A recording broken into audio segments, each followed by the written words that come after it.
Bonjour à tous. Dans cette vidéo, j'effectuerai une démarche commentée d'un exercice qui porte sur les termes fréquemment utilisés en méthode quantitative et sur les variables. Donc, je vais résoudre l'exercice, mais en même temps, je vais aussi vous donner mes réflexions, donc comment j'y arrive. Donc, ça va être quand même assez long. Je vais aller étape par étape. Donc, quand on reçoit un exercice, que ce soit à l'examen ou à la maison pour un devoir, première étape, c'est toujours de lire l'énoncé. Et on peut tout de suite avoir une idée de quoi ça parle. Donc, les administrateurs du service de la cafétéria désirent en connaître plus sur la satisfaction de la clientèle. Ils laissent un questionnaire à la sortie où les clients peuvent donner leur opinion. Donc, on voit un peu de quoi ça parle, donc le contexte. On voit que le questionnaire comporte 5 questions. Donc, on sait de quoi ça parle. Donc là, première étape, je vous dirais, après avoir lu l'énoncé, ça va être de lire une question. Moi, je ne lirai pas toutes les questions d'un coup, je lirai une question à la fois pour vraiment garder notre attention dirigée. Donc, question numéro 1. Quelle est la population étudiée? C'est quoi le terme important dans cette question-là? C'est vraiment population. Donc, je pourrais le mettre en gras ou le surligner pour vraiment me poser la question population. Est-ce que je sais ce que ce terme-là veut dire? Donc, une population, c'est un groupe, un ensemble de personnes, d'individus, de choses sur lequel on veut approfondir nos connaissances. En tout cas, c'est ça quand on fait référence aux méthodes quantitatives. Donc, dans ce cas-ci, c'est qui le groupe pour lequel je veux avoir leur opinion des services de la cafétéria. On peut aller relire l'énoncé. Donc, on désire connaître la satisfaction de qui? De la clientèle. Bon, déjà là, ça me donne un indice. Je laisse un questionnaire à la sortie où les clients peuvent donner leur opinion. Donc, c'est qui mon groupe? On va aller voir les choix de réponse. Est-ce que c'est les administrateurs? Non. Un client de la cafétéria, est-ce qu'un client c'est un groupe? Non. Les clients de la cafétéria, donc déjà c'est quand même, ça me semble bon, mais on va continuer à lire les choix de réponse pour être certain de rien manquer. Les étudiants, les chercheurs, les employés. Donc, premièrement, quand on parle de population, on sait que c'est un groupe, donc tous ceux qui s'écrit un, on va les sauter. Et là, je dirais que normalement, j'hésiterais entre les clients de la cafétéria et les étudiants. Donc là, c'est vraiment le moment, si je suis pas certain, d'aller relire mon énoncé, donc la population étudiée, vraiment connaître la satisfaction de la clientèle. Donc, je veux pas aller chercher des nouveaux clients, je veux savoir qu'est-ce qui fonctionne bien avec les clients que j'ai déjà. Donc, ça serait pas les étudiants de la cafétéria, mais bien les clients actuels. Donc là, j'ai bien identifié ma population. Donc là, on recommence le même principe avec la question numéro 2. Quelle est l'unité statistique étudiée? Donc, je vais aller choisir, pas choisir en fait, je vais aller surligner le mot, les mots importants, unité statistique. Donc, si je ne sais pas ce que ça veut dire, ce terme-là, il faut que je retourne voir mes notes de cours ou mon manuel avant de continuer, parce qu'à l'examen, je n'aurai pas le droit à ces outils-là. Donc, une unité statistique, c'est un élément du groupe de référence. Donc, le groupe de référence étant ma population, je sais que ma population, ce sont les clients de la cafétéria, donc un individu de ce groupe-là, ça va être, vous allez deviner, un client de la cafétéria. Donc, l'unité statistique, c'est toujours un seul élément du groupe. Là où ça va se corser maintenant, c'est la question numéro 3. Ça va être d'identifier la variable étudiée pour chaque question et aussi le type de variable. Donc là, vous allez voir, là, il est écrit le type de variable. Ici, la nature de la variable. En fait, ce sont deux termes un peu synonymes. Ça va dépendre d'un auteur à l'autre, d'un ouvrage à l'autre. Mais dans le manuel que vous utilisez, c'est vraiment la nature de la variable. Donc, c'est pour ça que j'ai choisi ce terme ici. Donc, maintenant, on va encore une fois aller surligner les mots importants. Donc, on a variable, le type, je vais mettre type nature, puisque c'est la même chose pour ne pas vous mélanger, la variable. Donc, qu'est-ce que c'est une variable? Une variable, c'est comme un élément d'information qu'on va aller recueillir sur qui? Sur une des unités statistiques. Donc, l'unité statistique, dans ce cas-ci, les clients de la cafétéria. La variable, c'est une information que je veux aller recueillir sur chacun des clients. On dit que c'est une variable parce que chacun des clients va pouvoir me donner une information qui est différente, donc qui est variable d'une personne à l'autre. Donc là, ça c'est en lien avec les questions posées, parce qu'en sciences humaines, puisqu'on travaille beaucoup avec des humains la plupart du temps, on va utiliser des questionnaires. Les questionnaires, c'est une façon d'aller rechercher une information sur une variable. Donc, combien de fois par semaine dînez-vous à la cafétéria? C'est ma question. C'est une façon d'aller chercher une information, laquelle, d'après vous,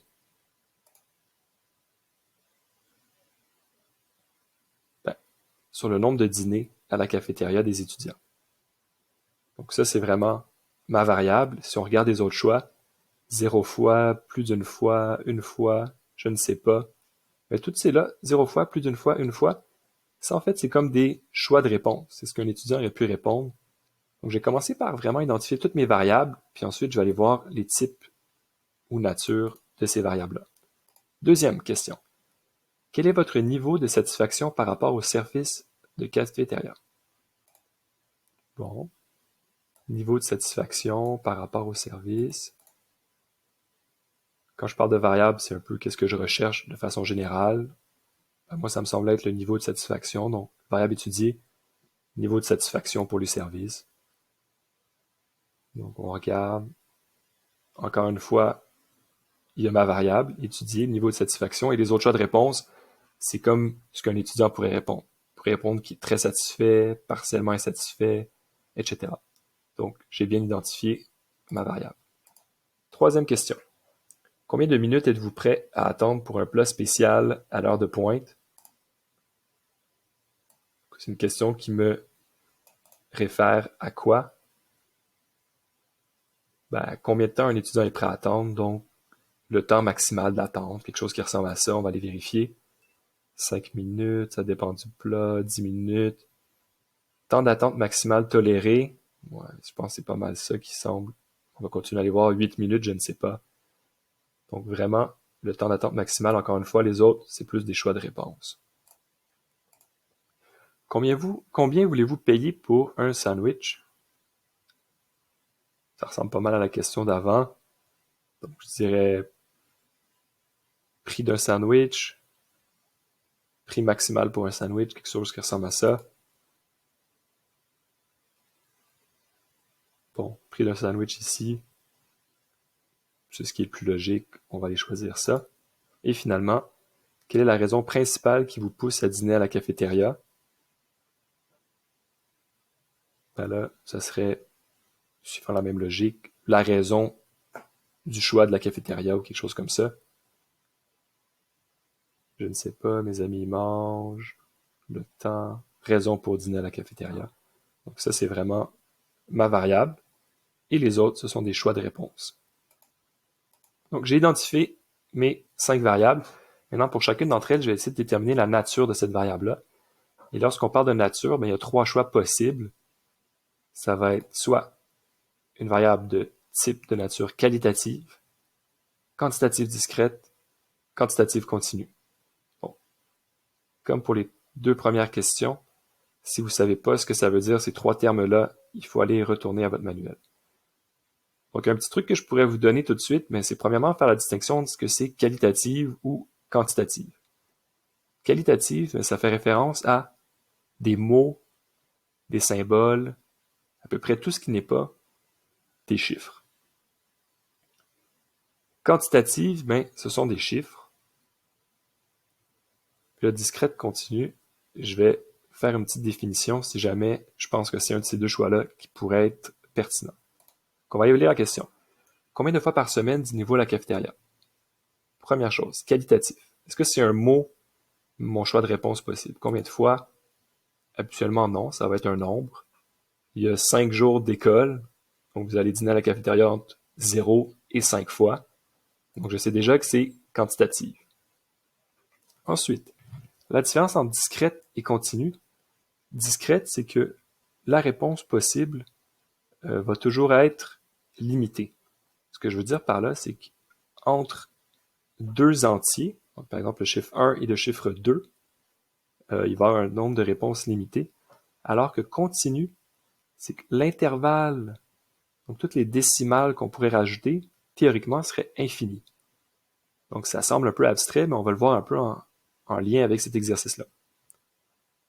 Combien de fois mangez-vous à la cafétéria par semaine? Les choix de réponse, c'est entre 0 et 5. Ça pourrait pas être 2.33, 5.25, etc. Donc, c'est vraiment des chiffres entiers, et c'est habituellement ça quand on veut dire quantitative discrète.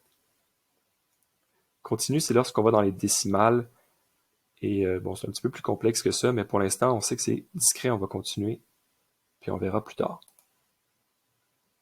Quel est votre niveau de satisfaction par rapport à la cafétéria? Théoriquement, dans ce cas-ci, ça pourrait être qualitatif et quantitatif, mais si on va voir un peu les autres choix de réponse qu'on avait, très satisfait, insatisfait, etc., ça, clairement, ce sont des mots, donc ça peut pas être quantitatif, donc on va aller tout de suite piocher qualitative. Combien de minutes êtes-vous prêt à attendre pour un plat spécial? Donc là, des minutes. Combien?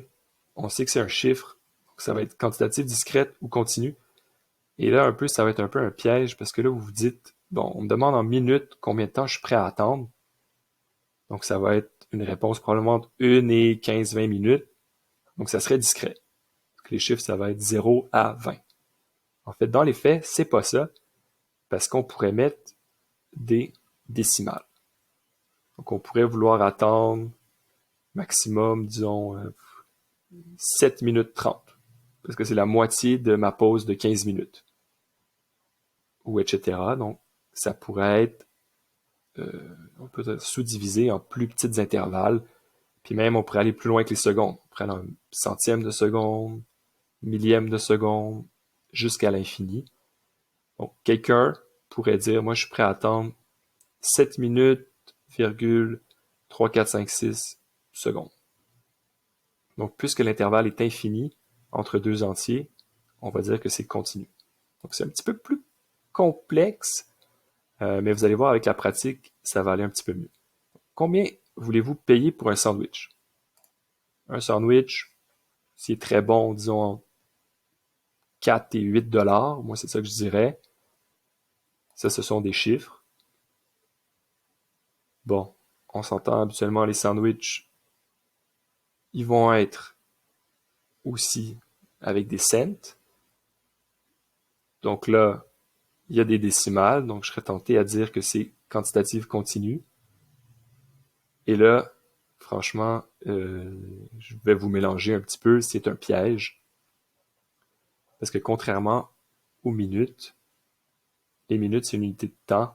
On pourrait aller en, comme je vous ai dit, les centièmes, les millièmes, les 10 millièmes de seconde. Pour des dollars, est-ce qu'on a une infinité de valeurs possibles entre 1 et 2 dollars? La réponse c'est non. On est quand même limité par les cents. Donc un sandwich ne pourrait pas coûter 2,385 dollars. Il va coûter 2,34, 2,35 dollars. Ça peut pas être entre les deux. Donc, puisqu'il y a une limite, ça va être quantitative discrète. Donc ça, c'est un petit peu un piège lorsqu'on parle d'argent. On a l'impression que c'est continu, mais en fait, c'est discrète. Et donc, c'est ça que je vais indiquer ici. Et finalement, quelles sont les raisons? Quelle est la raison qui vous pousse à dîner à la cafétéria? On regardait les choix de réponse. Mes amis, ils mangent, le menu n'est pas cher, la nourriture est bonne. Ça, ce sont tous des mots. Donc, ça va être facile, ça va être qualitatif. Pour chaque variable qu'on vient d'identifier, donc il y en a 1, 2, 3, 4, 5, identifier l'échelle de mesure appropriée. Bon, donc là, on a un nouveau terme, échelle de mesure. Les échelles de mesure, il y en a 4, nominales, ordinales, d'intervalle et de rapport. Vous voyez qu'il y a de la couleur. La raison pourquoi j'ai mis de la couleur, c'est un peu pour vous aider. Les échelles nominales, on les retrouve uniquement pour les variables de nature qualitative. Les échelles d'intervalle, et de rapport, on les trouve uniquement pour les variables quantitatives, et j'ai mis en orange ordinal parce que ça peut être soit quantitative ou qualitative. Mais dans les faits, je pourrais le mettre un peu plus jaune parce que c'est beaucoup plus souvent qualitatif. Donc on va aller voir nos variables. Variable 1. A.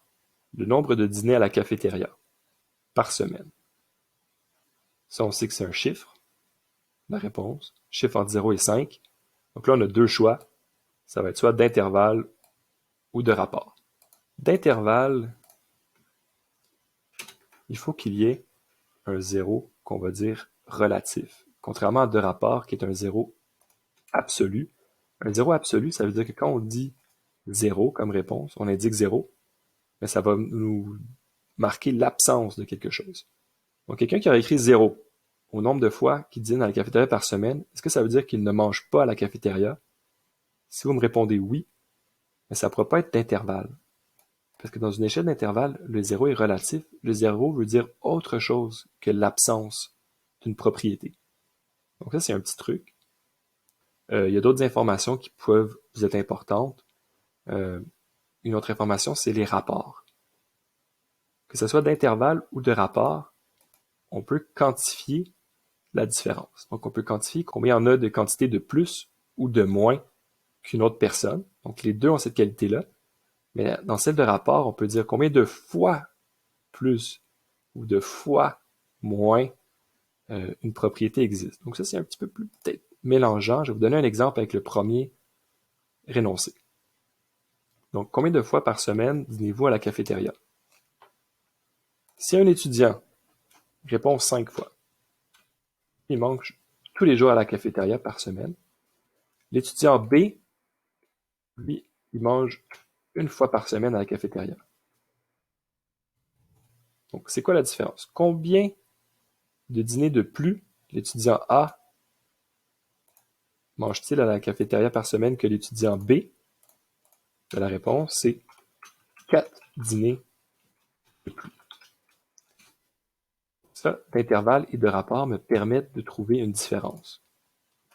Donc, vraiment, une différence, c'est plus ou moins entre deux individus. Mais ça va plus loin que ça. Je peux aussi faire un rapport dans ce cas-ci, puisque je peux dire le nombre de fois de plus. Donc, combien de fois de plus? Là, je fais un rapport. L'étudiant A mange à la cafétéria que l'étudiant B. C'est 5 fois de plus. Si je regarde, il y en a un qui mange 5 fois par semaine, l'autre uniquement une fois. Je peux faire un rapport. Ça, c'est un peu les deux raisonnements qui sont possibles. Donc, la réponse, ça va être de rapport. Question numéro B. Quel est votre niveau de satisfaction? Là, on avait dit que c'était qualitatif. Donc, mes deux choix potentiels, c'est soit nominal ou ordinal. Nominal, ça veut dire que les choix de réponse, il n'y a pas d'ordre de grandeur. On ne pourrait pas les classer, dire qu'il y en a un qui est plus grand, plus petit que l'autre, alors que c'est le cas dans ordinal. Donc, si on va regarder les choix de réponse qu'on avait identifiés tantôt, quelqu'un qui est très satisfait, peu satisfait, entièrement insatisfait, est-ce qu'on peut dire que celui qui est très satisfait, il est plus satisfait que celui qui n'est pas satisfait? Ben, la réponse, c'est oui. Tous les choix de réponse ne sont pas équivalents. Il y en a quand même certains qu'on peut classer par ordre de grandeur. Donc, ça ne pourra pas être nominal. Dans ce cas-ci, ça va être ordinal. Combien de minutes êtes-vous prêt à attendre pour un plat sauté à la cafétéria? Là, on va prendre mon premier truc de tantôt pour les variables quantitatives. Donc, je sais que ce sont mes deux choix de réponse. D'intervalle, de rapport, on va regarder est-ce que c'est un 0 absolu ou relatif. Quelqu'un qui est prêt à attendre 0 minutes pour un plat spécial, est-ce que ça veut dire qu'il est prêt ou non à attendre à la cafétéria? Si vous me dites non, il ne veut pas du tout attendre, dans ce cas-ci, ce 0-là veut dire l'absence d'attente, donc un 0 absolu. La réponse, ça va être de rapport. Dans le même ordre d'idée, quelqu'un qui me dit qu'il est prêt à attendre 5 minutes maximum, quelqu'un qui est prêt à attendre 15 minutes, combien de fois plus est prêt à attendre celui qui veut attendre 15 minutes par rapport à celui qui veut attendre 5 minutes. 15 divisé par 5, 3. Donc, il est prêt à attendre 3 fois plus longtemps. Je peux faire un rapport. Là, vous voyez, on a deux rapports, deux rapports. Dans les faits, là, d'intervalle, c'est quand même beaucoup plus rare que de rapports. Donc, il y a quelques exceptions, là. Mais vous allez peut-être le voir dans d'autres exercices, mais le plus souvent, c'est de rapports. Numéro D. Combien voulez-vous payer pour un sandwich? Donc, on va aller plus rapidement. Quelqu'un qui est prêt à payer 0$ pour un sandwich, est-ce qu'il est prêt à acheter des sandwichs? Non. On a notre réponse. Le rapport. Et finalement, E. Quelle est la raison qui vous pousse à aller à la cafétéria? Donc, on sait que c'est qualitatif. Donc, on a deux choix. Nominal ou ordinal. Quelqu'un qui y va parce qu'il trouve que la nourriture est bonne, alors qu'un autre parce que c'est pas cher. Est-ce qu'on peut classer ces choix-là par rapport les uns aux autres? Non. C'est comme s'ils sont tous indépendants. C'est plein de choix différents. Donc, dans ce cas-ci, ça va être nominal. Donc, on a terminé pour l'exercice. J'espère que ça vous a aidé. Bon, je suis allé quand même assez rapidement pour d'intervalle de rapport. C'est un concept un peu plus complexe. Je vous dirais que les étudiants ont plus de difficultés avec ça. Mais commencez déjà par appliquer mon premier truc du zéro absolu au zéro relatif. Puis je vous dirais qu'un deuxième petit indice, c'est que c'est quand même plus rare les échelles d'intervalle. Donc sur ce, je vous souhaite une bonne fin de journée à tous et à toutes.